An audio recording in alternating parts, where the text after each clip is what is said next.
Hello friends, இந்த வின்டருக்கு நீங்கள் பார்த்தீங்கன்னா ஈஸியாக குயிக்காக நம்ம செய்யக்கூடிய ஒரு ஹல்வா ரெசிபி தான் பார்க்க போகிறோம். அசோகா ஹல்வா, மூங் தால் ஹல்வான்னு சொல்லலாம். இதுக்கு நான் 1 கப்பு மூங் தால் எடுத்து குக்கரில் 4-5 விசில் விட்டு வேக வச்சு எடுத்துருக்கேன். அதை மிக்சியில் போட்டு கொஞ்சம் கொரப்பாக அரைச்சிருக்கேன். நைஸாகவும் அரைக்கலாம். அது 1 கப்பு. அதுக்கு ஈக்குவலாக சர்க்கரை 1 கப்பு, தேவையான அளவு நெய். நான் கலருக்கு மஞ்சள் பொடி தான் எடுத்திருக்கேன். இது இல்லாமல் முந்திரி பருப்பு, கேஷ்யூ நட்டும், அப்புறம் ஒரு 3 டேபிள் ஸ்பூன் கோதுமை மாவு எடுத்து வச்சுருக்கேன்.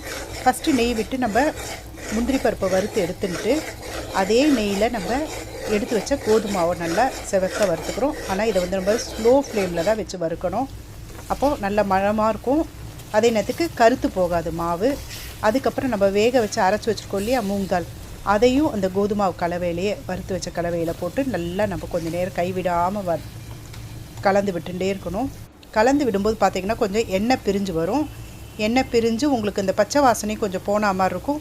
அந்த நேரத்தில் நம்ம எடுத்து வச்ச அந்த ஈக்குவல் இது இருக்குல்ல சர்க்கரை, அந்த 1 கப்பு சர்க்கரையை எடுத்து போட்டுட்டு மஞ்சள் பொடி, ஏலக்காய் பொடி 2 போடுறோம். நம்ம ஃபுட் கலர் வேணுன்னா நீங்கள் ஆரஞ்சு கலர், உங்களுக்கு பிடிச்ச ஃபுட் கலரும் கலந்துக்கலாம். நான் மஞ்சள் பொடியை போட்டுன்ட்டேன். அதுவும் நல்லா தான் வரும், கொஞ்சம் எல்லோயிஷ் கலராக இருக்கும் பார்த்தீங்கன்னா.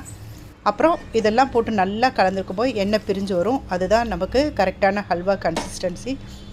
ஒட்டவே ஒட்டாது, நல்லாவே வரும். நீங்களும் செஞ்சு பார்த்துட்டு எப்படி இருக்குன்னு சொல்லுங்கள். Bye friends.